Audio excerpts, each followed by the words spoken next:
कहाँ का कांग्रेस पार्टी है? कहाँ रहता है ये पार्टी? कहाँ है ये कांग्रेस? क्या पार्टी है ये? मैं तो नाम भी नहीं सुना हूँ। पवन खेड़ा ने बोला कि कौन सा पवन खेड़ा? वो तो भगोड़ा है। उनका रिप्लाई में क्यों देना है?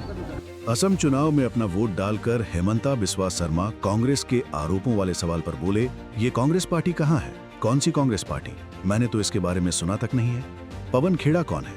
वो तो भगोड़ा है। मुझे उसे जवाब देने की क्या जरूरत है? सीएम सर, पोल डेट के ठीक एक दिन पहले आप पर कांग्रेस पार्टी ने आप कहाँ है? कोई ये सब कहाँ का कांग्रेस पार्टी है? कहाँ रहता है ये पार्टी? कहाँ है ये कांग्रेस? क्या पार्टी है ये? मैं तो नाम भी नहीं सुना हूँ। क्या चीज बताइए तो थोड़ा। ठीक है, पवन खेड़ा ने बोला कि कौन सा पवन खेड़ा? वो तो भगोड़ा है। उनका रिप्लाई में क्यों देना है? कोई भी अरे बोलने से अलग बात है। हम जैसा लोग हो ना, हम लोग आ ही जाता हूँ। बोलने वाला तो टीवी मिलने से फकत में फ्री में बोलने वाला तो बहुत लोग होगा। करना अलग बात है। कितनी सीट के लिए आप कॉन्फिडेंट हैं इस इलेक्शन में? अभी मेरा लगता है आप लोग इतना दिन असम में घूमा, फिर मुझे ही पूछ रहा है, मतलब आप लोग कुछ नहीं देखा। इससे ठीक पहले पवन खेड़ा ने हेमंता पर आरोपों को लेकर वीडियो जारी किया था। क्या बोले थे पवन खेड़ा, उन्हें भी सुनते हैं। नमस्कार साथियों, आप देख रहे हैं पिछले 2 दिन से असम पुलिस क्या क्या हथकंडे अपना रही है। असम पुलिस तो नहीं अपना रही, असम के मुख्यमंत्री और शायद देश के गृह मंत्री क्या क्या हथकंडे अपना रहे हैं। दिल्ली में मेरे फ्लैट पे 100 पुलिस वाले, छोटे से फ्लैट, 100 पुलिस वाले गए। मैं नहीं था, कोई नहीं था हमारे परिवार का, लेकिन वहां जाकर उन्होंने एक मेरी छोटी बहन जो कोविड में नहीं रही, उसकी यादगार एक पुराना फोन था, वो उठा के ले गए। एक ऐसा लैपटॉप जो मैं कभी यूज नहीं करता, वो ले गए। एक आईपैड जो मैंने अभी इस्तेमाल करना नहीं शुरू किया, वो ले गए। कहते हैं कि पेन ड्राइव 2 ले गए। अब हमें नहीं मालूम वो लेकर आए थे या लेकर गए, मुझे नहीं मालूम। कौन लाया, कौन ले गया, मुझे नहीं मालूम। खैर छोड़िए। अब मैं जहां भी जाता हूं या उनको लगता है मैं गया हुआ हूं, वहां ये पुलिस भेज रहे हैं। क्यों भेज रहे हैं? सवाल ही तो उठाए हैं कांग्रेस पार्टी ने। आप कांग्रेस पार्टी को चुप क्यों करवाना चाहते हैं? मुझे चुप क्यों करवाना चाहते हैं? सवाल पूछे हैं, जवाब दीजिए। हम कहते हैं साहब ये कागज और ये जानकारी आई है, इसकी जांच कीजिए। क्या ये गलत कहते हैं हम? आप जवाब देने की जगह सबको गाली दे रहे हो, पुलिस छोड़ रहे हो, आप डराने की कोशिश कर रहे हो। आपको लगता है हम डर जाएंगे?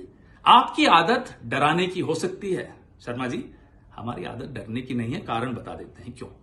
मेवाड़ का हूं, कांग्रेसी हूं, राहुल गांधी का सिपाही हूं। अब कैसे डरूंगा? तो डरूंगा तो नहीं, लेकिन हां, क्योंकि मुझे बोलते रहना है, क्योंकि मुझे सवाल पूछते रहना है, मैं आपकी पुलिस को जरूर अवॉइड कर रहा हूं। लेकिन आगे भी सुन लीजिए, जो कागज हमारे पास आए और जो लोगों ने वेबसाइट्स के नाम बताए, सरकारी वेबसाइट्स थी अलग अलग देशों की, कि इस पे जाइए, ये जानकारी है, तो वो हमने आप सबके साथ साझा किया। हम तो यही उम्मीद करते हैं साहब आप जांच बैठाएंगे, लेकिन नहीं, आप तो पुलिस छोड़ देंगे। छोड़िए, हमारी पार्टी के अध्यक्ष जिनका राजनीतिक अनुभव आपकी उम्र से ज्यादा है, आपने कल उनके लिए जो अपशब्द इस्तेमाल किए, क्या आसाम की जनता उसको स्वीकार करेगी? इतनी पुरानी, इतनी खूबसूरत सभ्यता, उसमें इस तरह की बदजुबानी बुजुर्गों के लिए तो बिल्कुल शुमार नहीं है, किसी को बिल्कुल पसंद नहीं आई। खैर आप जानिए, आप क्यों इतने गुस्से में, हमें नहीं मालूम। अब कुछ और जानकारियां आई हैं, वेबसाइट्स हैं। वेबसाइट स्टेट ऑफ व्योमिंग की है। सवाल आपकी आईटी सेल ने उठाया कि साहब कंपनी रजिस्टर करो, उसी दिन की है, कल की तारीख है, परसों की तारीख है। तो मैं बता दूं, ये तारीख इसलिए 6 तारीख की आई है, 6 अप्रैल की, क्योंकि as on request dated non disclosure agreement revoked. तो जब नॉन डिस्क्लोजर एग्रीमेंट रिवोक हो जाती है, जितनी भी जानकारी प्राइवेट थी वो पब्लिक हो जाती है, वो तारीख उसकी होती है। फाइलिंग और इनकॉर्पोरेशन में फर्क होता है। ये फाइलिंग की डेट्स आप दिखा रहे हो, मैं इनकॉर्पोरेशन की बात सवाल पूछ रहा हूं। सवाल पूछ रहा हूं कि ये जब नॉन डिस्क्लोजर एग्रीमेंट रिवोक हो गई तो जानकारी आई, कंपनी का नाम भूयान प्रॉपर्टीज एलएलसी, एड्रेस वही जो व्योमिंग का बार बार आ रहा है। Additional article, manager authorised member Reniki Bhuyan Sharma. ये अब नॉन डिस्क्लोजर के बाद की जानकारी डिस्प्ले होनी शुरू हो गई। Identification nationality Antigua and Barbuda. Date of birth 31st July 1973. Remarks citizenship by investment. Other nationality yes bracket multiple. ये उनकी वेबसाइट पे लिखा है. हमें लोगों ने कहा उस वेबसाइट पे जाइए दिख जाएगा. दिखा, हम आपको दिखा रहे हैं और सवाल भी साथ में पूछ रहे हैं और जांच की मांग भी साथ में कर रहे हैं. अब एड्रेस ऑफ रेनिकी भूया शर्मा, इसी वेबसाइट पे क्या लिखा है साहब?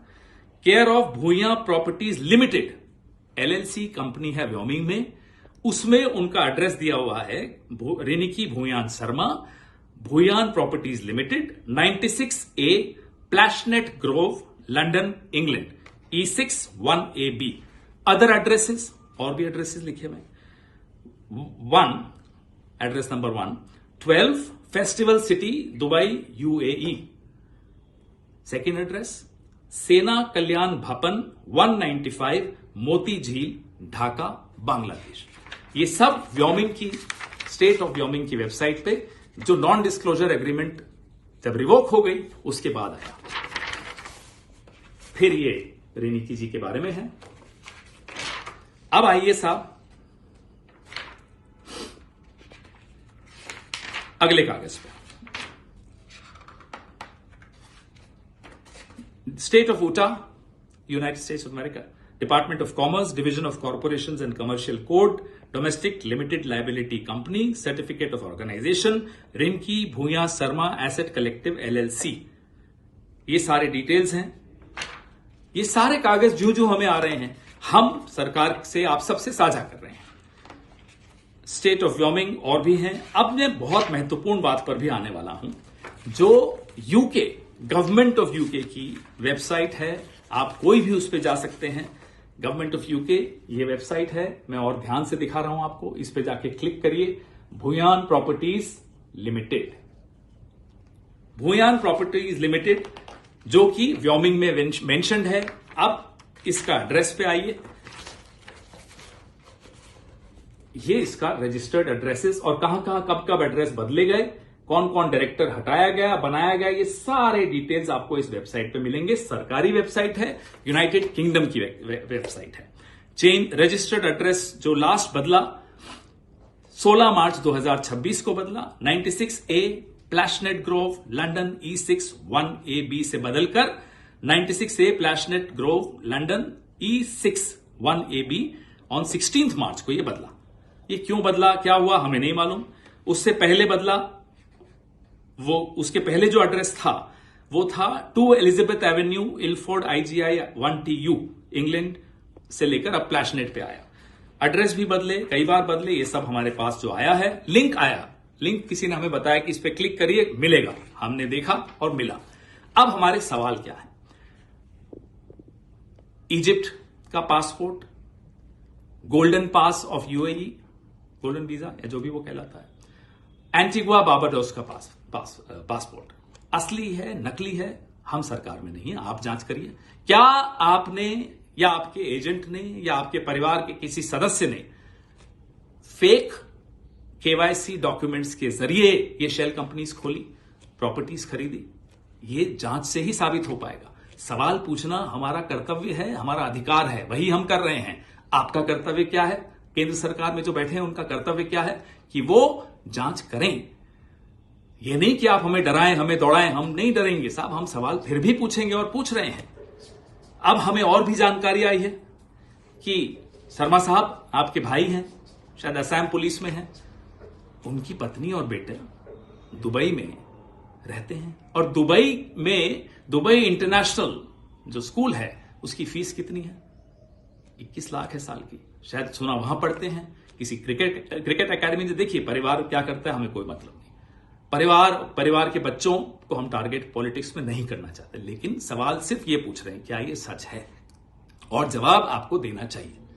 आप शायद सिर्फ चुनाव को देख रहे हैं, हम असम की जनता को देख रहे हैं, असम के लोगों का मेहनत का पैसा देख रहे हैं. उनकी उम्मीदें जब टूट रही होती है ना तो वो देखकर दुख होता है. चुनाव आते रहते हैं, जाते रहते हैं. हेमंता बिस्वा शर्मा जी, कम से कम रुक जाइए, थोड़ा सा रुकिए, सोचिए और अपने दिल पर हाथ रखिए. क्या सवालों का जवाब देना आपका फर्ज नहीं है? जय Hind. Subscribe to One India and never miss an update. Download the One India app now.